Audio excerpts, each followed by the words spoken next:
좋으신 하나님이 주시는 은총과 또 평화가 사랑하는 여러분들에게 있기를 빕니다. 호세아서 강의 두 번째 시간입니다. 예언서를 읽어가면서 주의해야 할 점은 하나님의 진노나 심판에만 집중해서는 안 된다는 점입니다. 예언서를 읽으면서 여러분들의 마음 안에 하나님의 진노와 심판에 대한 공포나 두려움만 남았다라고 한다면 그것은 예언서를 잘못 읽으셨기 때문입니다. 지난 시간에도 말씀드렸던 것처럼 예언서는 가장 뜨겁게 하나님의 사랑에 대해 전하는 책입니다. 그 어떤 책보다 이스라엘 백성들을 향한 하나님의 사랑을 알게 하는 책이라 말할 수 있습니다. 예언서를 읽으면서 우리 또한 이 하나님의 사랑과 잇대어질 수 있어야 합니다.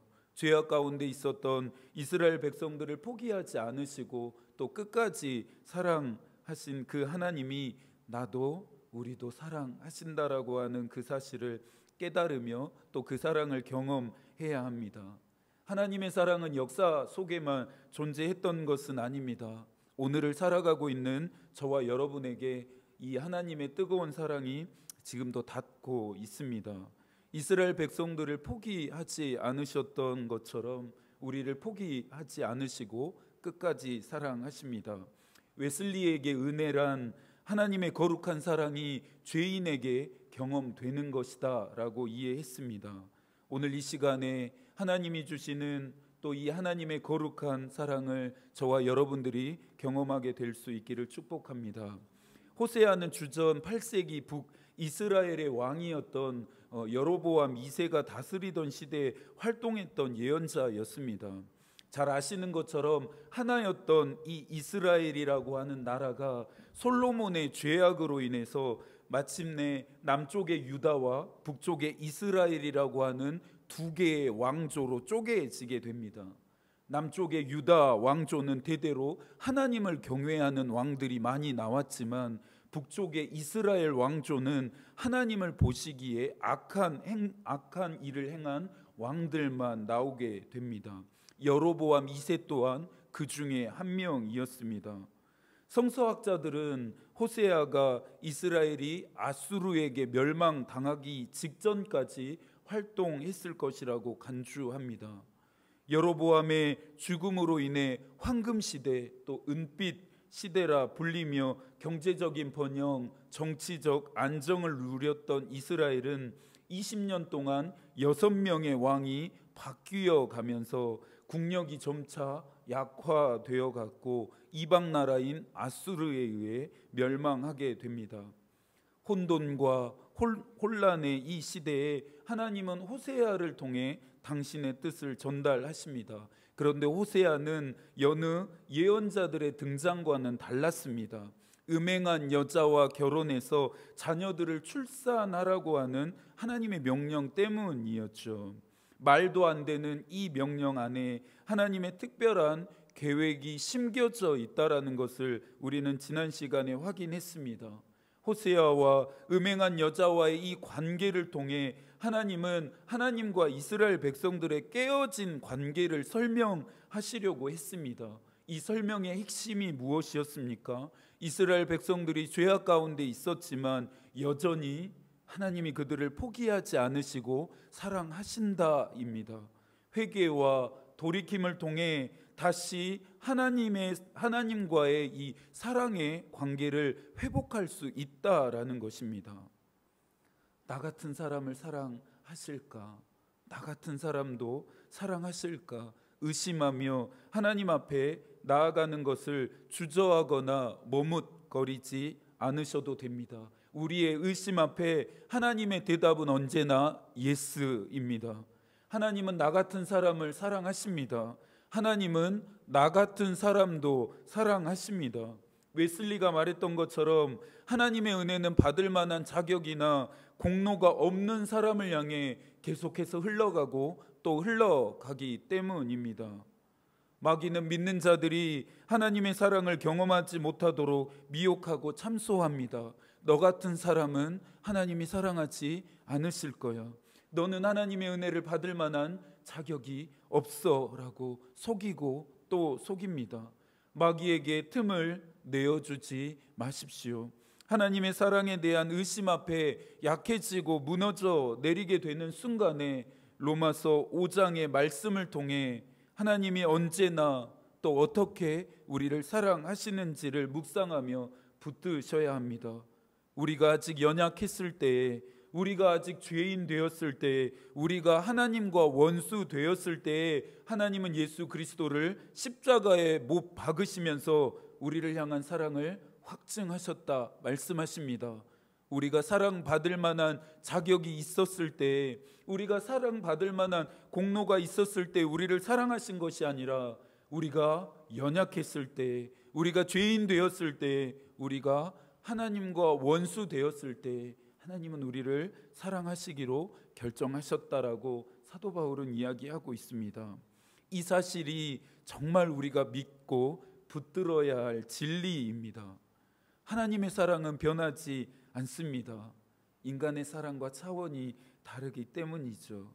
저와 여러분을 향한 하나님의 사랑은 우리의 모습, 우리의 공로와 아무런 상관이 없습니다. 인자하시고 자비하신 하나님께서 조건 없이 주시는 선물입니다. 다시 한번 이 하나님이 주시는 사랑으로 말미암아 건조하고 메마른 저와 여러분의 마음이 풍성하고 또 충만해질 수 있기를 축복합니다. 하나님을 떠난 왕이 다스리던 시대였으니 당연히 백성들이라고 해서 다를 것이 없었습니다.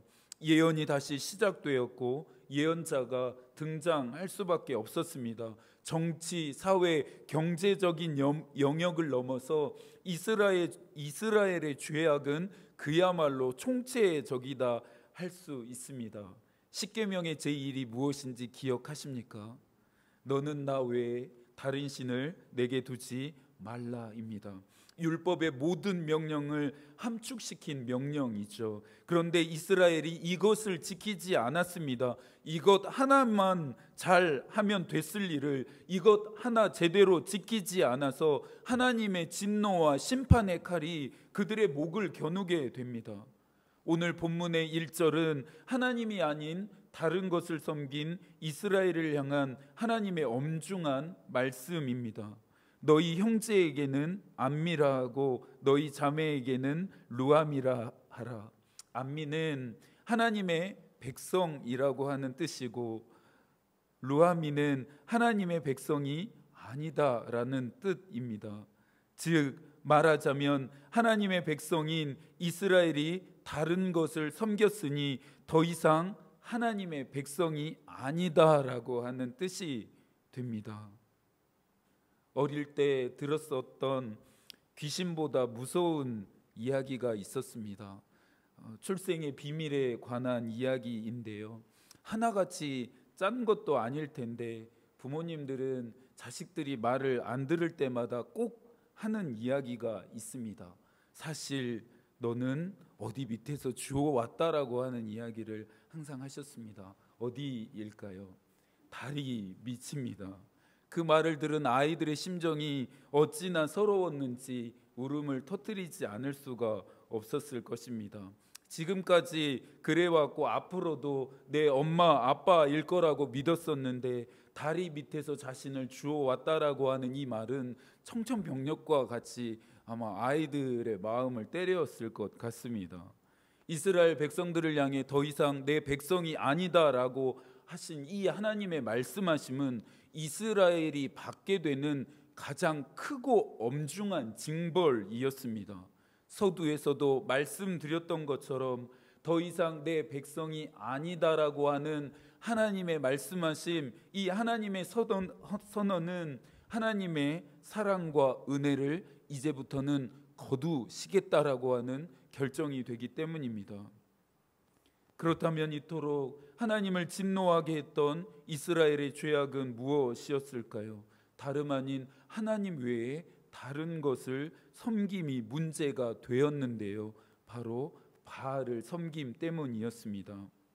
2장 16절입니다. 함께 읽어보겠습니다. 여호와께서 이르시되 그날에 내가 나를 내 남편이라 일컫고 다시는 내 바알이라 일컫지 아니하리라. 이스라엘 백성들은 바알이라는 우상을 남편으로 여기고 예배하고 따르게 됩니다. 왜 하나님이 호세아와 음란한 여자와의 관계를 설정하셨는지 이해가 가는 대목입니다. 바알을 섬겼던 그들은 자신들이 받은 복이 또 받을 복이 바알로부터 온다 믿었습니다. 2장 8절의 말씀도 함께 읽어볼까요? 곡식과 새 포도주와 기름은 내가 그에게 준 것이요 그들이 바알을 위하여 쓴 은과 금도 내가 그에게 더하여 준 것이거늘 그가 알지 못하도다. 또 11절도 함께 읽습니다. 그가 전에 이르기를 이것은 나를 사랑하는 자들이 내게 준 값이라 하던 그 포도나무와 무화과 나무를 거칠게 하여 수풀이 되게 하며 들짐승들에게 먹게 하리라. 곡식과 새 포도주, 기름, 은과 금, 포도나무와 무화과 나무는 풍요의 상징이었습니다. 이스라엘 백성들은 이 풍요를 얻고 또 누리고 싶어서 하나님이 아닌 바알을 섬기기로 선택했습니다. 바알은 가나안 지역에서 섬겼던 신이었습니다. 가나안 지역에서 굉장히 유명했던 신이었습니다. 태양의 신이었고 바람과 비를 몰고 오는 신이었습니다. 농업을 관장하는 풍요의 신이었습니다. 농경이 발달했던 가나안 지역이었으니 이 바알은 섬길 만한 충분한 매력이 있는 신이었습니다. 성서에서 바알은 우상 숭배의 상징이 됩니다. 바알이 남성신의 대표격이라 한다면 성서 곳곳에 바알의 이름과 함께 등장하는 아세라라고 하는 신은 바알의 짝이 되는 여성 신입니다. 이집트에서 노예 생활을 청산하고 광야를 통과한 후에 이스라엘 백성들은 하나님이 약속하신 땅을 차지하게 됩니다. 그런데 하나님은 어떠한 상황을 우려해서 가나안 땅에 목숨이 붙어 있는 것은 남녀노소 가축을 불문하고 살려두지 말라 말씀하십니다. 바로 우상 숭배 때문이었습니다. 하지만 이스라엘 백성들이 이 명령에 순종하지 않고 남겨두어 놓았던 일부 민족들이 이스라엘 역사에서 두고두고 이스라엘 백성들을 찌르는 가시가 됩니다.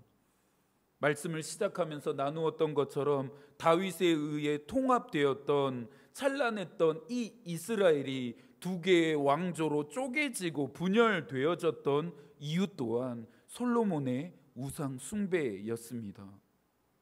이스라엘이 우상을 숭배하고 또 섬긴 이유는 풍요에 대한 숭배라고 할 수 있는데요. 이것은 하나님보다 바알이 더 좋아서라기보다는 결국엔 자신들이 원하는 이 탐욕과 정욕을 하나님보다는 바알이 더 잘 채워줄 것이라고 그들이 판단했기 때문입니다.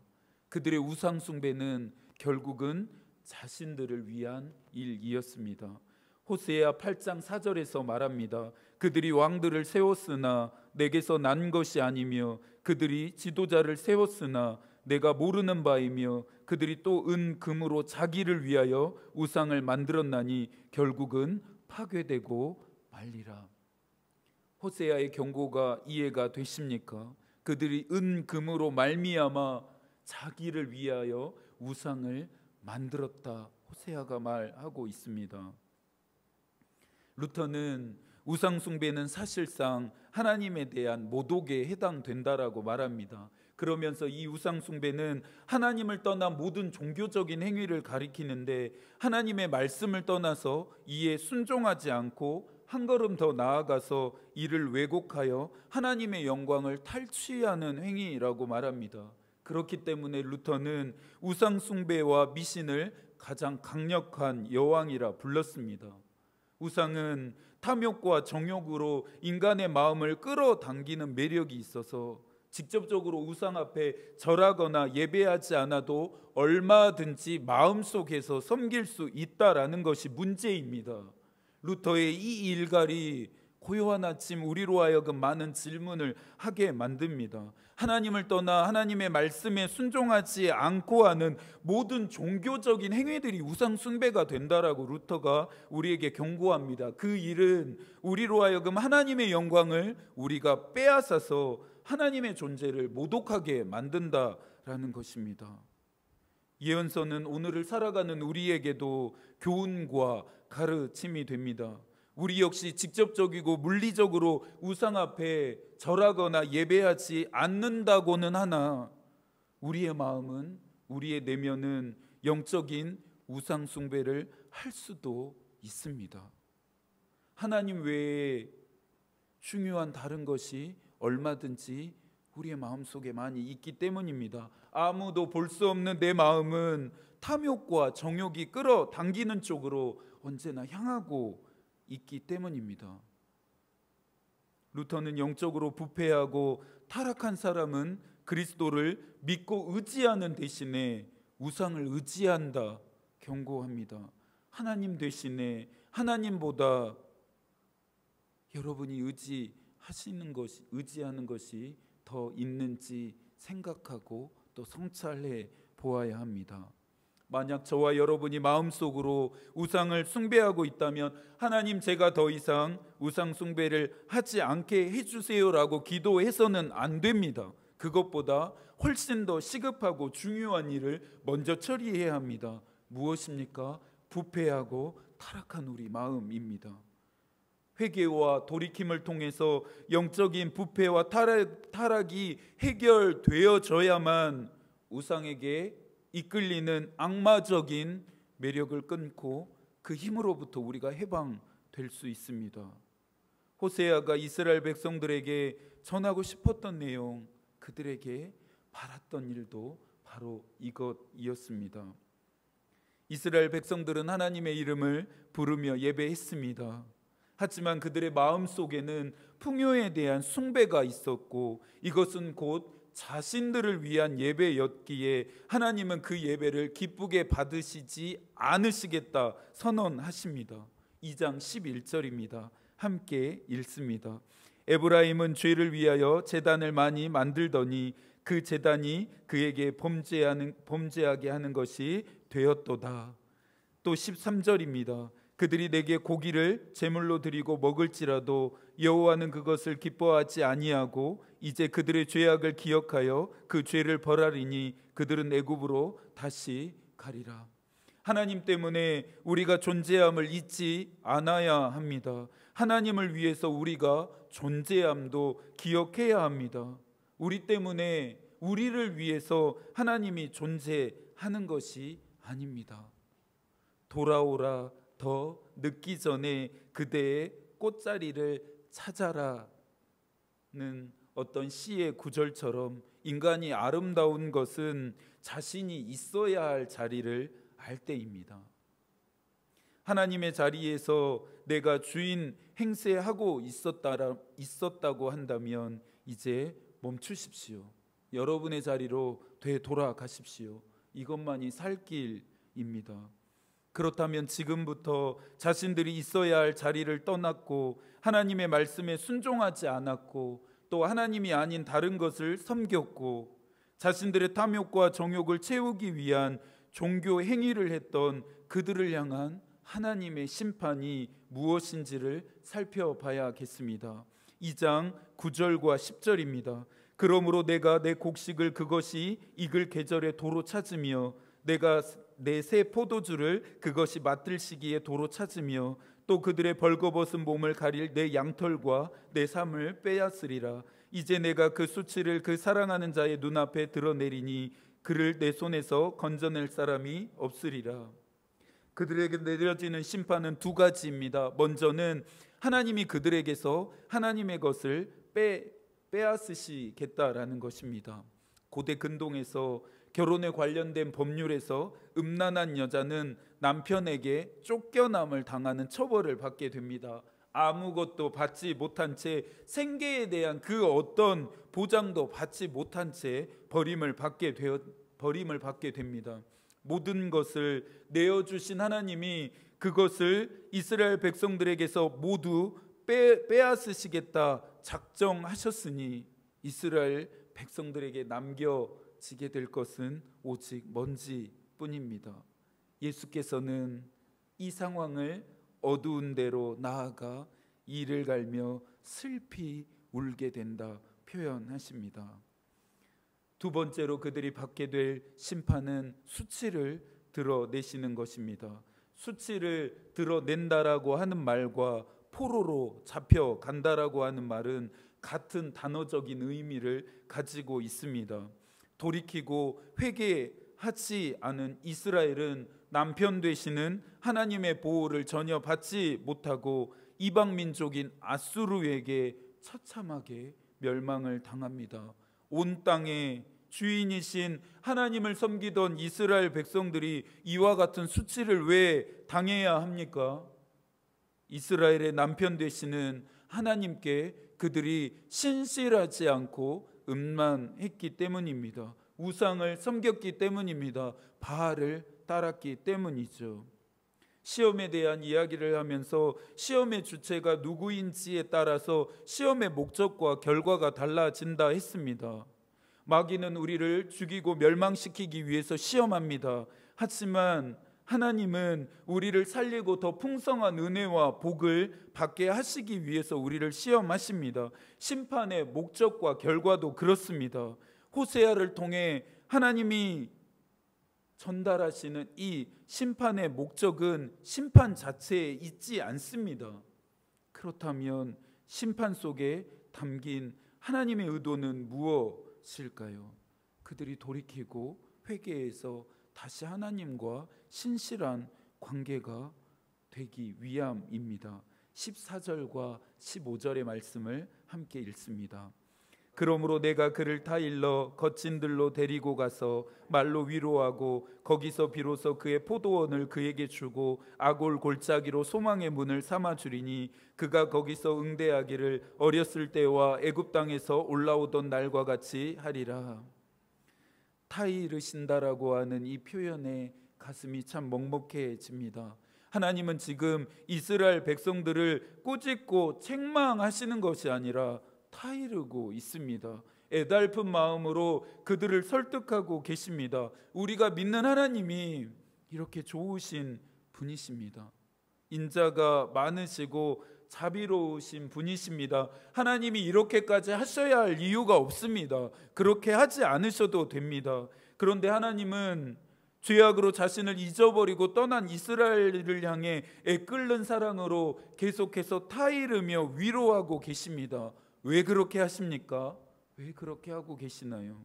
누구보다 그들이 심판을 받아 멸망당하는 것을 보고 싶지 않으시기 때문입니다. 자식에게 힘들고 어려운 일이 닥친다는데 어떤 정상적인 부모가 가만히 보고만 있겠습니까? 아무것도 안 하고 두 손을 놓고 있지만은 않습니다. 그렇게 하지 않겠죠. 하나님은 우리의 아버지이십니다. 우리는 그분의 자녀입니다. 긴박한 심판이 임할지 모르는 상황에서 더 애타는 쪽은 하나님입니다. 바알을 섬기며 음란했던 이스라엘을 버림에 대한 하나님은 그들을 새롭게 법적으로 받아들임을 약속하십니다. 우리를 향한 하나님의 생각은 언제나 버림이 아니라 받아들임입니다. 19절과 20절입니다. 내가 내게 장가들어 영원히 살되 공의와 정의와 은총과 긍휼이 여김으로 내게 장가들며 진실함으로 내게 장가들리니 내가 여호와를 알리라. 장가를 든다라고 하는 표현이 3번이나 연속적으로 사용되어집니다. 이 말인즉 하나님께서 이스라엘 백성들을 새롭게 아내로 맞아들임을 약속한다라고 하는 확증입니다. 하나님의 맞아들임을 통해 이스라엘 백성을 향한 심판은 이제는 사랑으로 그 형질이 변하게 되는데요. 23절입니다. 내가 나를 위하여 그를 이 땅에 심고 긍휼히 여김을 받지 못하였던 자를 긍휼히 여기며 내 백성이 아니었던 자에게 향하여 이르기를 너는 내 백성이라 하리니 그들은 이르기를 주는 내 하나님이시라 하리라 하시니라. 이스라엘을 향하여 너희들은 더 이상 내 백성이 아니고 나는 너희들의 하나님이 아니시다라고 선언했던 그 하나님, 그 하나님의 심판이 이제는 새롭게 이스라엘이 하나님의 백성이 되며 하나님이 그들의 하나님이 되어 주시겠다라고 약속하십니다. 하나님은 오늘도 저와 여러분을 하나님의 백성, 하나님의 자녀라 부르고 있습니다. 애끓는 그분의 목소리가 여러분 들리십니까? 우리가 하나님의 자녀 된다라는 것은 우리가 하나님의 백성이 된다라고 하는 것은 하나님이 주시는 은혜와 사랑을 언제든지 받을 수 있다라는 것을 시사합니다. 부족하더라도, 죄가 있을지라도, 연약할지라도 언제나 하나님 앞에 나아가기만 한다면 아버지 되시는 하나님이 언제나 우리를 맞아주시고 용납해 주시고 받아들여 주신다라는 것입니다. 이 약속은 변하지 않습니다. 우리가 하나님 앞에 나아가기만 하면 언제든지 받을 수 있는 은혜와 복입니다. 문제는 우리이겠지요. 여러분이 하나님을 나의 하나님이라 고백하는 그 삶을 살아내실 수 있기를 바랍니다. 매일매일의 삶 속에서 하나님이 나의 하나님이라 고백할 수 있게 되어지기를 바랍니다. 호세아서 강의 두 번째 시간에 하나님이 우리에게 주시는 도전입니다. 이 한 주 하나님이 나의 하나님 되시는 경험이 저와 여러분에게 있게 되어지기를 축복합니다. 하나님의 마음이 우리의 기도가 되고 또 하나님의 뜻이 우리의 길이 되기를 빕니다. 아멘.